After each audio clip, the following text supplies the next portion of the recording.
23 years. That's how long he had been fighting wars among the stars.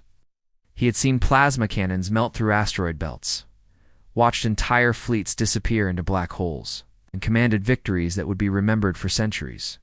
The patterns of interstellar warfare flowed through his mind like an ancient song, predictable, elegant, and ultimately manageable. But this war was different. The Mordock Empire had been expanding for months, consuming planets like a hungry beast. Their bioships were unlike anything the galaxy had seen, living vessels that could adapt, learn, and evolve during combat. What should have been a quick victory for the combined Galactic Council forces had turned into a grinding stalemate. The massive doors to the command center slid open with a soft hiss, and Lieutenant Korik entered at a respectful pace. The young officer's silver skin reflected the blue glow of the tactical displays as he approached Vexther's position. His 6 legs moved in perfect synchronization, a trait that had made his species excellent soldiers for over 1,000 years. Sir Korik's voice carried the formal tone required in the presence of a supreme commander. The reinforcements have arrived. Human delegation is requesting permission to dock at Bay 7. Vexther's mandibles clicked together in what other species might mistake for laughter. Humans. The newest species to achieve faster-than-light travel, barely 50 years past their first moon landing. When the Galactic Council had sent out the call for assistance against the Mordock threat, he had expected responses from the established military powers, the Altarian war fleets, the Zephyrian battle groups, perhaps even the mysterious Void. Walkers, instead, they got humans. Admiral Jamin Kim requests an immediate briefing, Korik continued, consulting his datapad. He's brought 37 vessels with him. 37. Vexther's voice carried a note of surprise. I was expecting perhaps a dozen support ships. Through the massive viewing ports that lined the command center, Vexther could see the human fleet as it approached the staging area. Their ships were crude, where Krillian vessels were grown from living crystal that could repair itself and adapt to different combat situations. Human ships looked like they had been assembled from scrap metal and welded together in someone's backyard workshop. The largest human vessel, presumably their flagship, was a gray rectangle with jutting weapon ports and exhaust vents that glowed with chemical fire. It looked more like a flying factory than a warship. Smaller vessels were even worse, angular, boxy things that seemed to have been designed by someone who had never seen a proper spacecraft. Grant them docking permission, Vexa said finally, but assign them to the outer docking bays. I don't want their primitive fuel systems contaminating our clean energy infrastructure. 30 minutes later, the human delegation entered the main briefing chamber. Vexther had fought alongside dozens of alien species, but humans were particularly unusual. They walked on only 2 legs, which seemed incredibly inefficient, and their skin was a pale pink color that looked sickly compared to the robust hues of most spacefaring races. Admiral Kim was shorter than Vexther had expected, dark hair, and eyes that seemed to take in every detail of the room. Behind him stood Commander Hyjin Park, a female human with sharp features and a stern expression, and Captain Dongwu Li, whose scarred face suggested he had seen combat before. Commander Vexther, Admiral Kim said, his words translated by the small device clipped to his uniform collar. It's an honor to serve alongside the legendary Krillian Defense Corps. We've studied your victories at the Battle of the Seven Suns and the liberation of the Andromeda colonies. Vexther nodded politely, though privately, he wondered how much these primitive beings could actually understand about advanced military strategy. Admiral Kim, welcome to the staging area. I trust. Your journey was ... uneventful, Routine Kim replied. We've brought what we can to assist in the fight against the Mordock. Our engineers have been analyzing their attack patterns and ship designs. The briefing began with a detailed holographic presentation of the current situation. The Mordock Empire controlled 17 star systems and was pushing toward the heavily populated inner worlds. Their bioships were nearly impossible to destroy with conventional weapons, as they could adapt their hulls to resist whatever was fired at them. The key to defeating them, Vexther explained, gesturing to the tactical display, is precision strikes against their command vessels. Cut off the head and the body dies. Admiral Kim leaned forward, studying the display with intense concentration. What about their supply lines? How do they maintain such a large fleet so far from their home systems? Vexthor's mandibles clicked. With mild irritation, supply lines are irrelevant when your ships can literally eat asteroids for fuel. The Mordock don't follow conventional logistics. But they still need to coordinate their attacks, Commander Park interjected. Even bioships require some form of central command structure. What about civilian evacuation procedures? Captain Lee asked. How are non-combatant populations being protected? Vexthor stared at the three humans. Warfare? No Allied commander had ever asked him about civilian evacuation procedures during a tactical briefing. Military strategy was about defeating the enemy, not worrying about every individual non-combatant who might be in the way. Civilian casualties are regrettable, Vexthor said carefully. But they are an inevitable part of warfare at this scale. The three humans exchanged glances that carried meaning Vexthor couldn't interpret. Admiral Kim's expression remained neutral, but something had shifted in the room's atmosphere. Commander, Kim said slowly, what would you consider acceptable? Casualty rates for this operation? Acceptable? Vexthor repeated the word as if it were foreign to him. Admiral, we're fighting for the survival of galactic civilization. Casualties are simply a cost of victory. Again, the humans looked at each other. Commander Park made a note on her datapad. Captain Lee's scarred face remained expressionless. I see, Admiral Kim said finally. And what role do you envision for the human fleet in the upcoming engagement? Vexthor studied the tactical display. Considering where these primitive vessels might be least likely to interfere with proper military operations, the Helix sector engagement will require precision coordination between experienced fleets. I think the human ships would be most valuable in a support role, perhaps search and rescue operations, or salvage duties after the main battle. Understood, Admiral Kim replied. We won't disappoint you, Commander. As the human delegation prepared to leave, Vexthor felt a strange unease. There had been something in Admiral Kim's tone, a quality he couldn't quite identify. The humans had accepted their assignment to the rear support formation without argument. But their calm acceptance felt different from the usual disappointment of Allied commanders, who had hoped for more active roles. After the briefing room doors closed behind the departing humans, Vexthor turned to Lieutenant Korik. What do you make of them? They ask unusual questions, sir, Korik replied. Most commanders focus on enemy weaknesses and weapon capabilities.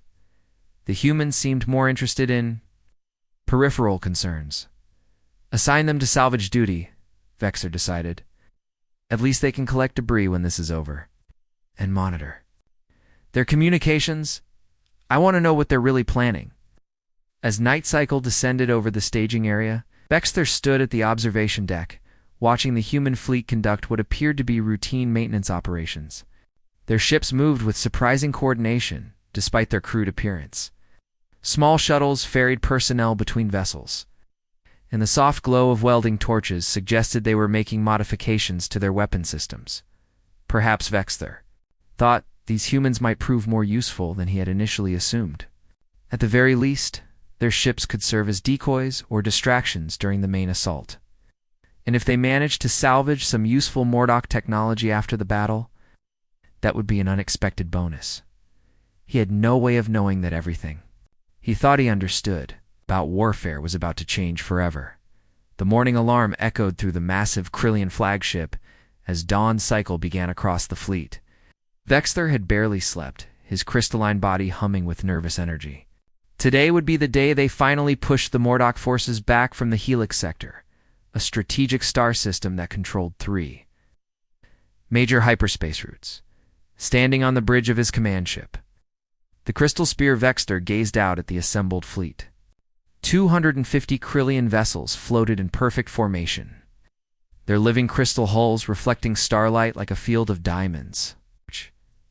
Each ship was a work of art, grown rather than built, capable of healing minor damage and adapting to battlefield conditions. Sir, long-range sensors are detecting hyperspace distortions, reported his sensor officer, a young Krillian named Thyrak. Multiple contacts emerging at the system's edge.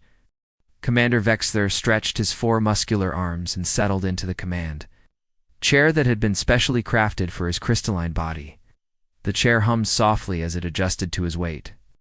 Recognizing the unique biosignature of the most decorated military officer in Kryllian history, his diamond-like eyes swept across the massive holographic display that dominated the war room.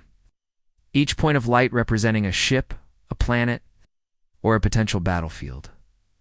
The main display flickered to life, showing the familiar nightmare that had haunted Vexthor's dreams for months. Mordock bioships began materializing out of hyperspace like demons emerging from hell itself. 300 vessels of living metal and organic armor. Each one a grotesque fusion of technology and biology. The largest Mordock ships, like massive sea creatures from some poisonous ocean, their hulls rippling with muscle-like contractions. Smaller vessels resembled flying insects, complete with wing-like appendages that served as weapon platforms. All of them pulsed with a sickly green light that made Vexthor's skin crawl. "By the Crystal Throne," whispered Lieutenant Korik. From his position at the communications console, "there are so many of them." Vexthor had faced the Mordock in 17 previous engagements. He knew their tactics, their strengths, their few weaknesses. The bioships were nearly indestructible because they could adapt to any weapon fired at them, hit them with energy beams, and their hulls would develop reflective properties. Use kinetic weapons, and they would grow thicker armor. It was like fighting an enemy that learned from every mistake. "All ships assume diamond formation," Vexthor commanded. "Ah, yes." His voice carrying across the fleet communication channels. "Primary targets are the command vessels, those larger bioships coordinating the swarm. Human fleet, maintain rear position, and prepare for salvage operations."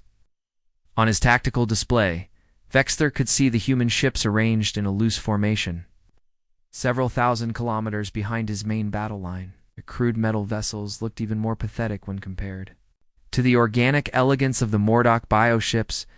At least the enemy had style, even if they were monsters. The Mordock fleet approached in their typical pattern, a writhing mass of ships that moved like a school of predatory fish. Their formation had no recognizable structure to alien military analysts, but Vexthor had learned to read the subtle patterns. The larger command ships stayed in the center, while smaller attack vessels formed an outer screen. "Weapons range in 30 seconds, reported his tactical officer. "All ships prepare to engage," Vexthor announced. "Remember, precision strikes only. We cannot afford to waste ammunition on adaptive armor." The battle began as it always did, elegant and civilized. Kryllian crystal ships fired focused energy beams that could cut through asteroids, while the Mordock responded with streams of acid plasma that could melt through most known materials. Both fleets maneuvered in graceful arcs, seeking advantageous positions while minimizing their own casualties. This was how civilized species fought wars. With honor, with strategy, with respect for the lives of their crews. Battles were won through superior tactics and technology, not through wasteful sacrifice of personnel. For 20 minutes, the engagement followed predictable patterns. Kryllian ships would score hits on Mordock vessels, watching as the bioships immediately began adapting their hulls to resist further damage. The Mordock would respond with coordinated strikes against Kryllian formations, forcing them to retreat and regroup. It was a deadly dance that could continue for hours, with both sides gradually wearing each other down until one fleet was forced to withdraw. Vexthor had won such battles before, through patience and superior planning. Then everything changed. Sir Korik's voice cracked with confusion and growing alarm. "The human ships are not maintaining position." Vexthor looked at his tactical display and felt his three-chambered heart skip a beat. The human fleet was accelerating toward the main battle zone, completely abandoning their assigned support position. Their crude metal ships moved with surprising speed, engines glowing white-hot as they pushed their chemical propulsion systems beyond safe limits. "Human fleet, return to assigned positions immediately," Vexthor commanded. "You are not authorized to engage the enemy." Admiral Kim's voice crackled over the communication channel, but his tone was different now. Gone was the polite deference from the briefing room. "Negative, Commander. We're going in." Vexthor watched in growing horror as Captain Dongwu Lee's destroyer, the Soul's Hammer, broke away from the human formation and accelerated directly toward a massive Mordock dreadnought. The bioship immediately began firing acid plasma streams at the approaching human vessel, and Vexthur could see the destroyer's hull beginning to melt and buckle under the assault. He's going to retreat, Vexthur said to himself. No, Commander. Would sacrifice his ship for. But Captain Lee didn't retreat. Instead, the Soul's Hammer continued its suicidal charge, its hull now glowing red-hot from plasma damage. Pieces of the ship were literally melting away and spinning off into space, yet somehow the vessel maintained its course. What is he doing? Thyrak whispered from the sensor station at the last possible moment. Just as the destroyer was about to ram the Mordock dreadnought, something extraordinary happened. The Soul's Hammer S reactor went critical in a controlled detonation that turned the ship into a miniature star. The explosion tore through the bioship's adaptive armor like it was made of paper, splitting the massive vessel in half. Admiral Kim, to all human vessels, came the transmission. And Vexthur could hear something in the human commander's voice that chilled him to his crystalline core. Remember Earth? Remember Soul. Remember every world these monsters have burned. Show them what happens when you threaten humanity. What followed was unlike anything Vexthur had witnessed in 2 decades of interstellar warfare. The human fleet abandoned every principle of civilized combat and attacked like a pack of rabid beasts. Their ships moved in chaotic swarms that seemed to have no regard for formation or tactical advantage. Commander Hyjin Park's cruiser, the Busan Thunder, accelerated into the Mordock battle line and began ramming through bioships like a missile. Her vessel smashed through one Mordock frigate, then spun wildly to crash into a second ship, and finally exploded while locked in combat with a third enemy vessel. But it was the human weapons that truly shocked Vexthur. Instead of sophisticated energy weapons or plasma cannons, they were firing simple metal rods accelerated to near light speed. These kinetic projectiles punched through Mordock bioarmor before the ships could adapt, creating massive holes in hulls that had previously seemed indestructible. This is insane, Vexthur whispered, watching as human ship after human ship threw itself at the enemy with no regard for survival. They're committing suicide. Sir, his tactical officer reported, his voice filled with disbelief, the Mordock fleet is... They're retreating. Vexthur stared at his tactical display, unable to process what he was seeing. The Mordock bioships, which had never retreated in their 1,000-year expansion across the galaxy, were fleeing from a fleet of primitive human vessels. The organic ships were actually turning away from combat, their hulls rippling with what could only be described as fear.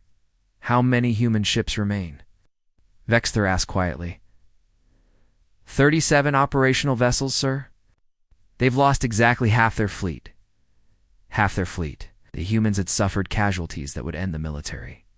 Careers of most Krillian commanders. Losses that would require months of mourning and formal investigations. Yet somehow, they'd achieved something the mighty Krillian Empire couldn't accomplish in 3 months of careful warfare. Admiral. Kim's scarred face appeared on the main communication screen.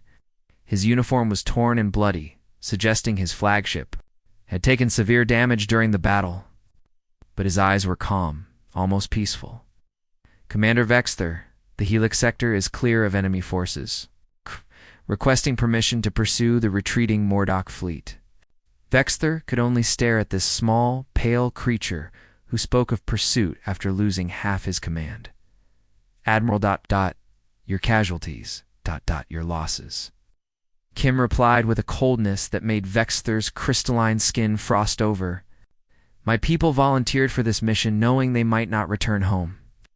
The Mordock have threatened civilian populations across 17 star systems that makes this war non-negotiable. Non-negotiable. Vexthur had never heard any allied commander use that term before. Wars were always negotiable. That's how civilized species resolved conflicts without destroying themselves. But as he looked at Admiral Kim's determined face, he realized he was seeing something entirely new. These humans didn't fight wars the way other species did. They fought like their very existence depended on victory, like defeat was literally not an option they could accept. And somehow, impossibly, it worked. The battle at Helix Sector had ended 6 hours ago, but Vexter couldn't shut down his racing mind. His crystalline body lay on the regeneration platform in his private quarters, but sleep wouldn't come. Every time he closed his diamond-like eyes, he saw human ships exploding in brilliant flashes of light, the crews choosing death over retreat. Finally, giving up on rest, Vexter rose from his platform and walked to his personal workstation. The command center was quiet during night cycle, with only essential personnel monitoring the long-range sensors. This was the perfect time to do some research that had been gnawing at him since the battle ended. His intelligence division had managed to hack into several human databases during their fleet's docking procedures, nothing classified or dangerous. Just basic historical records and military training manuals that the humans had left unsecured. At the time, Vexter had considered it routine intelligence gathering. Now he realized those files might hold the key to understanding what he had witnessed today. The first document that appeared on his screen was titled Human Military History, Major Conflicts. Vexter's translator worked quickly, converting the strange human symbols into readable Krillian text. What he found made his three-chambered heart pump faster with growing dread. The humans had been fighting wars on their homeworld for thousands of years. Not the brief, honorable conflicts between galactic species that lasted weeks or months, but grinding campaigns that consumed entire generations. Wars that involved every member of their society, from the youngest child to the oldest elder. Vexter.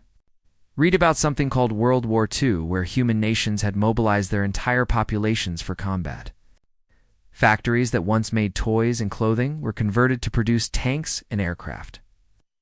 Women and children worked 16-hour shifts building weapons while their husbands and fathers died on distant battlefields. The war had lasted 6 years and killed over 50 million humans. 50 million. Vexter had to read that number 3 times to make sure his translator was working correctly. The entire Krillian military contained only 2 million active personnel. The humans had lost 25 times that number in a single conflict, and somehow kept fighting until they achieved victory. But it was the details that truly horrified him. He read about the siege of Stalingrad, where human soldiers fought for control of a single city for 5 months. They battled building by building, room by room, sometimes fighting for days over a single staircase or basement. When they ran out of ammunition, they fought with knives. When they ran out of knives, they fought with their bare hands. The Battle of Gettysburg showed him something even more disturbing. Human soldiers had marched in formation directly into cannon fire, knowing that many of them would die before reaching the enemy lines. They didn't retreat when their friends fell around them. They didn't surrender when the situation became hopeless. They simply kept walking forward until they either won or died trying. Vexter's Stalin fingers trembled as he accessed files about the Korean War. Human soldiers had held mountain passes in temperatures that would kill most galactic species. Fighting against overwhelming odds for months at a time, they ate frozen rations and slept in holes dug into frozen ground, all while enemy forces tried to overrun their positions. The personal service records were what finally broke through Vexter's military composure. Lieutenant Taeho Kim had volunteered for 17 separate suicide missions during various human conflicts. Not assigned, volunteered. He had repeatedly requested permission to undertake operations where survival was impossible, because those missions could save the lives of his fellow soldiers. Sergeant. Menesio Park's record showed that she had manually detonated explosives while surrounded by enemy forces, choosing certain death to prevent her position from being overrun. Her final transmission had been a simple message: "Tell my children I love them." Captain Woojin Choi had been piloting a damaged fighter when his ejection system failed. Instead of attempting an emergency landing, he had deliberately crashed his aircraft into an enemy command center, destroying their communications hub at the cost of his own life. These weren't isolated incidents or acts of desperation. The human military actually trained their personnel to sacrifice themselves when necessary. They had medals and honors specifically for soldiers who died while completing impossible missions. They celebrated death in service as the highest form of honor. Vexter realized he had been fundamentally wrong about human nature. These weren't primitive beings who fought poorly. because they lacked advanced technology. They were a species that had evolved in an environment so hostile that only the most determined and ruthless individuals could survive to reproduce. Every human in their fleet carried the genetic legacy of ancestors who had refused to give up, even when giving up meant living to fight another day. They had literally bred themselves to prefer death over defeat. A soft chime indicated someone was requesting entry to his quarters. Vexter quickly closed the human database files and activated his door controls. Lieutenant Korik entered, looking nervous and uncertain. "Sir, Admiral Kim is requesting a private meeting with you. He says it's urgent and cannot wait for the morning briefing." Vexter felt a chill run through his crystalline body. After what he had just learned about human military thinking, a request for an urgent private meeting felt ominous. "Send him." In, Admiral Kim entered alone, and Vexter immediately noticed the changes in the human's appearance. His uniform bore fresh scorch marks from the recent battle, and there was a bandage wrapped around his left arm. But it was his eyes that concerned Vexter most. They held a cold determination that reminded him of the historical accounts he had just been reading. "Commander Vexter, I need to discuss our strategy for the next phase of operations," Kim said without any of the usual diplomatic pleasantries. "We've received intelligence that the Mordock are planning an assault on their homeworld system." Homeworld. Vexter's crystalline features shifted color with shock, a biological response he couldn't control. "The Galactic Council hasn't authorized any operations against the Mordock home system, so that would be an act of total war." "The Galactic Council can authorize whatever they want," Kim interrupted, his voice carrying an edge that made Vexter's skin frost over. "But the Mordock attacked 3 civilian transport convoys yesterday. They deliberately targeted non-combatant vessels carrying refugees from the occupied systems. That changes everything." Vexter studied the human's expression and realized that Admiral Kim wasn't angry in the way most species expressed anger, wasn't shouting or making threats or showing any of the typical signs of emotional distress. Instead, he displayed the same calm determination that Vexter had seen in the historical records, the look of someone who had already decided that his enemy needed to die. "What exactly are you proposing, Admiral?" "Total war," Kim replied with the matter-of-fact tone he might use to discuss the weather. "We end this conflict before they can threaten another civilian population. We hit their military installations, their industrial infrastructure, their manufacturing centers, their food production facilities, everything that allows them to make war against innocent people."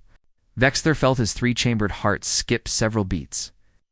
What the human was describing went against every principle of civilized warfare that had been established over millennia of galactic conflicts. "Admiral, what you're suggesting?" "That's genocide." "No." Kim's voice became as cold as the space between stars. "Genocide is what they're doing to civilians in the occupied systems. Genocide is targeting refugee transports filled with families trying to escape the war zones. This is just war without the luxury of holding back." The human stepped closer to Vexter's workstation, and his next words carried a weight that made the air in the room feel heavier. "Commander, my species learned a long time ago that some enemies cannot be reasoned with, cannot be negotiated with, and cannot be allowed to continue existing. The Mordock have proven they fall into that category."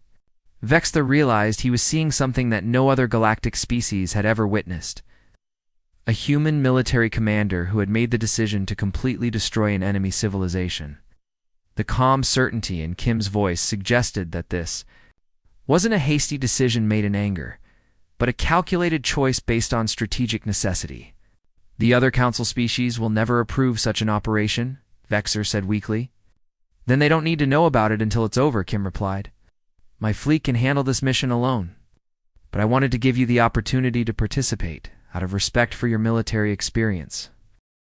As Admiral Kim left his quarters, Vexter sat alone in the darkness, finally understanding what he was dealing with. The humans weren't just another species with advanced technology. They were predators who had evolved on a world so dangerous that mercy was a luxury they couldn't afford. And now they were loose in a galaxy full of civilized species who had never learned to fight like their lives depended on it. The war room aboard Vexter's flagship had never felt so tense. 3 days had passed since Admiral Kim's private meeting. and intelligence reports were flooding in from across the galaxy. The Mordic Empire was mobilizing everything they had. Bioships were emerging from hidden breeding facilities. Ancient defense platforms were coming online, and worst of all, they had begun systematically destroying civilian colonies rather than defending them. "Sir Lieutenant Kurik," announced from his communication station, "Admiral Kim is requesting fleet-wide tactical coordination for the final assault." Vexther's crystalline features darkened as he studied the holographic display showing the Mordock homeworld system. Kethmoran Prime was surrounded by the most sophisticated defense network in known space, energy shields that could repel entire fleets, orbital battle stations that had never been defeated, and a planetary surface protected by millions of bioships. "Patch him through," Vexther ordered reluctantly. Admiral Kim's image appeared on the main screen. But something had changed about the human commander. His uniform was crisp and clean, his face showed no emotion, and his eyes held the cold focus of someone who had already accepted what needed to be done. "Commander Vexther, we're beginning our approach to the Mordock homeworld. I wanted to give you one final opportunity to coordinate our assault." Vexther looked at his tactical display where 67 human ships were accelerating toward most heavily defended system in the galaxy. The Krillian fleet of 200 vessels was following at a safe distance, ready to provide support when the humans inevitably called for help. "Admiral Kim, perhaps we should wait for additional counsel. Reinforcements? The Altarian battle fleet will arrive in 18 hours, and the Zephyrian war wings are only negative." Commander Kim interrupted with finality that brooked no argument. "Every hour we wait, more civilian transports die. We're going in." Now, what happened next would be burned into Vexther's memory for the rest of his extended lifespan. The human fleet approached the Mordock system not as a coordinated military force, but as something far more terrifying. A collection of individual weapons, each one aimed at a specific target. "Human fleet adjust course to coordinate with Krillian forces," Vexther commanded, making one last attempt to impose some semblance of civilized warfare on the situation. "Negative, Commander," came Kim's reply, and his voice carried the weight of absolute conviction. "We're going in alone." The Mordock defense network activated as soon as the human ships crossed the system's outer boundary. Massive orbital platforms began firing plasma streams that could melt asteroids, while swarms of biofighters launched from hidden stations throughout the system. The humans should have been overwhelmed in minutes. Instead, they did something that defied every principle of military strategy Vexther had ever learned. They completely ignored the Mordock fleet. While bioships fired at them, while defense platforms targeted them, while the entire Mordock military tried to destroy them, the human vessels flew straight past all of it. They weren't interested in fighting the enemy fleet, they were targeting something far more important, Captain. Sa Young-Yoon's fighter squadron dove through the orbital defense network like deadly arrows, weaving between plasma streams and dodging bioship attacks. But instead of engaging the military targets, they were heading directly for the planet's surface. "What are they doing?" Thyrek whispered from the sensor station. Vexther watched in growing horror as Yoon's fighters penetrated the atmosphere and began strafing industrial complexes on the planet's surface. Not military bases, factories, manufacturing centers, infrastructure that allowed the Mordock to build and maintain their bioships. Commander, Unom's destroyer squadron was doing something even more shocking. His ships were ramming directly into the orbital shipyards that had been producing Mordock vessels for centuries. Each destroyer was programmed to target critical support structures, and Nam's crews were choosing certain death to cripple the enemy's ability to build new ships. "This is madness," Vexther said to himself, but he couldn't look away from the tactical display. They're destroying themselves to attack infrastructure. The Mordock were clearly as confused as Vexther. Their bioships were designed to adapt to enemy weapons and tactics, but the humans weren't fighting like any enemy they had ever encountered. Instead of trying to destroy the Mordock fleet, the humans were systematically dismantling the civilization that supported it. "Captain," Yoon's voice crackled over the communication channels as her fighter squadron completed its atmospheric strike. Primary manufacturing targets destroyed. Food production facilities are burning. They won't be able to feed their military for months. Commander Nam's final transmission came as his flagship rammed into the central command hub of the orbital. Shipyards. Shipyard network is down. It can't replace what we're destroying. But it was Captain Ji-hoon Shin who achieved something that would be remembered for centuries. His cruiser, the Bison's Fury, had somehow penetrated the planetary shield system. By following the exhaust trail of the Mordak's own defensive satellites, it was a maneuver so precise and dangerous that most computer systems would refuse to calculate it. "This is Captain Shin," came his calm voice over the communication system. Right. "I'm inside their shield network, beginning final approach to primary." Target. Vexter realized what the human captain was planning and felt his crystalline body freeze with terror. "Admiral Kim, order Captain Shin to abort immediately. He's heading directly for the planetary capital. Captain Shin knows his mission." Kim replied with deadly calm. He volunteered for it. The Bison's Fury streaked through the Mordock homeworld's atmosphere like a falling star. Dodging surface-to-air weapons and atmospheric defense platforms, the ship's hull was glowing red-hot from re-entry heat and enemy fire, but it maintained course toward the massive city that served as the Mordock High Command at exactly the right moment. Captain Shin detonated his ship's antimatter core directly above the capital city. The explosion was visible from space, a second sun that briefly outshone the system's primary star. The blast wave vaporized the Mordock High Command buildings, their central war coordination computers, and every piece of infrastructure needed. To control their scattered fleets in a single moment, the 1,000-year-old Mordock Empire lost its ability to coordinate military operations across 17 star systems. "By the Crystal Throne," Korik whispered. He destroyed their entire command structure. The effect was immediate and devastating. Across the system, Mordic bioships began moving erratically as they lost contact with their central command network. The orbital defense platforms stopped firing in coordinated patterns and began targeting randomly. The entire military machine that had conquered 17 systems was suddenly leaderless and confused. Mordock command to all Council forces came. A transmission that made Vexter's three-chambered heart stop beating. The voice was broken, desperate, filled with a terror that no proud warrior species should ever have to experience. We surrender. Unconditional surrender, please. Make them stop." Vexter stared at his tactical displays, unable to process what he was witnessing. The proud Mordock, who had never retreated in their 1,000-year expansion across the galaxy, who had never negotiated with enemies, would show no mercy to conquered populations, were begging for quarter from a species they had dismissed as primitive only days before. The human fleet was still attacking. Captain Yoon's fighters were systematically destroying every piece of infrastructure they could find. Commander Nam's remaining destroyers were ramming into orbital facilities. The humans showed no signs of stopping their assault, just because the enemy had surrendered. Admiral Kim Vexter's voice cracked as he spoke. "They're asking for surrender." Kim's face appeared on the communication screen one final time, and his expression was that of someone who had just completed a task that needed to be done, regardless of the cost. "All human vessels, cease fire," Admiral Kim commanded. "The war is over." The sudden silence that followed was more frightening than the battle had been. 67 human ships had entered the most heavily defended system in known space. Only 31 vessels remained operational. The humans had lost more than half their fleet, but they had achieved something that every military analyst had declared impossible. They had completely destroyed the Mordock Empire's ability to make war, and they had done it in less than 6 hours.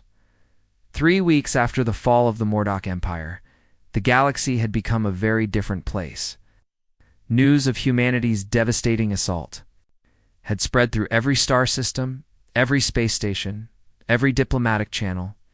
Species that had never heard of Earth were suddenly very interested in learning about these small, pale beings who had ended a 1,000-year-old empire in 6 hours. The emergency session of the Galactic Council was unlike anything in recorded history.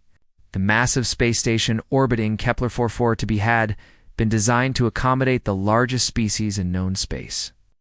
But today, it felt cramped, with representatives from 43 different civilizations all trying to understand what humanity meant for the future of galactic politics. Vexthor stood in the center of the Great Assembly Hall, his crystalline body reflecting the soft lighting as he prepared to deliver the most important speech of his career. His promotion to Supreme Military Advisor had come with a single mandate: help the Council understand what they were dealing with when it came to human warfare. Honored representatives, Vexthor began, his voice carrying across the massive chamber, through translation devices that converted his words into dozens of alien languages. We are here today because everything we thought we knew about warfare has been proven wrong. The assembly hall buzzed with nervous energy. Ambassador Thexera of the Zephyrian Union shifted her insectoid body uncomfortably. Chancellor Mordok of the Inner Worlds flexed his tentacles with anxiety. Even the massive stone-like beings from the Outer Rim showed signs of unease. For millennia, our species have fought wars according to ancient codes of honor. Vexthor continued, activating the holographic displays that showed battle footage from the Mordok homeworld assault. We believe that civilized warfare meant limiting casualties, protecting non-combatants, and fighting with restraint. We thought this made us better than savage beasts. The hologram showed Captain Shin's final attack, his ship diving through the planetary atmosphere like a controlled meteor before detonating above the Mordok capital. Several council members recoiled visibly from the display. But humans don't fight wars the way we do. They wage them. They understand that when survival is at stake, there are no rules that matter more than victory. They will commit resources and lives that we reserve for extinction-ally events, and they do it for causes we might consider minor disputes. Ambassador Thexera's compound eyes fixed on Vexthor, with obvious concern. Supreme Advisor, are you suggesting that we should fear these humans, that they represent a threat to galactic stability? Vexthor paused, considering his words carefully. I'm suggesting that we need to understand them, because what I witnessed during the Mordok campaign, it wasn't just military efficiency. It was something far more complex. He activated another set of holographic displays, these showing recent footage from the former Mordok territories. Admiral Kim could have claimed those 17 star systems as spoils of war. Human military doctrine would have supported such a decision. Instead, human engineers arrived within days to begin rebuilding what they had destroyed. The images showed human construction crews working alongside former Mordok civilians, rebuilding factories and infrastructure. Human medical teams were treating wounded bioship pilots who had tried to kill them just weeks before. Captain So Young-yoon lost her entire fighter squadron during the atmospheric assault. Vexthor continued. Ow. By all rights, she should have returned to Earth as a war hero. Instead, she's personally coordinating refugee relief efforts in the outer colonies. Using her own resources to help displaced families find new homes, Chancellor Mordok's tentacles writhed with confusion. Makes no sense. Supreme Advisor. How can a species be so ruthless in war and so generous in peace? Because, Vexthor replied, humans fight like demons when they believe in their cause. But they heal like angels when the fighting is over. They don't wage war for conquest or glory. They fight to protect what they consider sacred. And apparently, they consider civilian lives sacred enough to die for. The chamber fell into an uncomfortable silence as the implications sank in. These weren't conquerors in the traditional sense. They're protectors who had weaponized their protective instincts to a degree that no other species could match. This brings us to the fundamental question, Vexthor announced, his crystalline features shifting to a deeper blue color. We have two choices regarding humanity's place in galactic affairs. We can attempt to limit their military involvement, knowing that they will completely ignore our restrictions when their principles are at stake. Or we can accept them as allies, knowing that no enemy will ever threaten Council space while humans are willing to fight for it. The silence stretched for long moments before Chancellor Mordok spoke the question that was haunting every representative in the chamber. What if they turn against us, Supreme Advisor? What if humanity decides that we are the threat that needs to be eliminated? Vexthor's three-chambered heart pumped slowly as he considered the terrifying possibility. Then, we pray to whatever gods we believe in that they never see us as an existential threat. Because I have learned one truth above all others during my observations of human warfare. Humans don't lose wars. They simply redefine what victory means until they achieve it. The great doors of the assembly hall opened, and Admiral Kim entered. Alone, his small human frame should have been insignificant among the massive alien beings that filled the chamber. But somehow, his presence commanded immediate attention from every representative present. "Honored Council," Kim said, his voice carrying clearly through the translation devices, "humanity formally requests admission to the Galactic Defense Alliance. We offer our fleets, our technology, our military expertise, and if necessary, our lives in service of protecting civilian populations throughout known space." Ambassador Thexera was the first to speak. "Admiral Kim, can you guarantee that human forces will operate within established protocols for civilized warfare?" Kim's expression didn't change, but his answer sent chills through every alien present. "Ambassador, I can guarantee that human forces will do whatever is necessary to protect innocent civilians from those who would harm them. If that aligns with your protocols, then we can work together. If it doesn't, then we'll work alone." The vote was called immediately. 43 species, 43 different evolutionary paths, 43 distinct perspectives on warfare and civilization. The result was unanimous. Humanity was formally admitted to the Galactic Defense Alliance with full military authority. As the session ended and representatives began filing out of the chamber, Vexter remained behind to watch. Something that gave him hope for the galaxy's future. Through the observation windows, he could see human children playing in the rebuilt sections of the space station, their laughter echoing through corridors where alien warriors had planned devastating battles just hours before. These small beings would grow up in a galaxy where their species was known not just for their terrifying capacity for violence, but for their unwavering commitment to use that violence only when necessary to protect others. They would inherit a universe where the mere threat of human intervention had already begun changing how conflicts were resolved. The irony wasn't lost on Vexter. The most dangerous military force in galactic history had also become its greatest protector. Humanity had shown every species in known space what war really meant. Total commitment to achieving your objectives, regardless of cost. And in doing so, they had made peace more valuable than anyone had ever imagined. Over the following months, the transformation was remarkable. The Mordock territories were rebuilt within 2 standard years, with human advisors helping establish democratic governments to replace the old imperial system.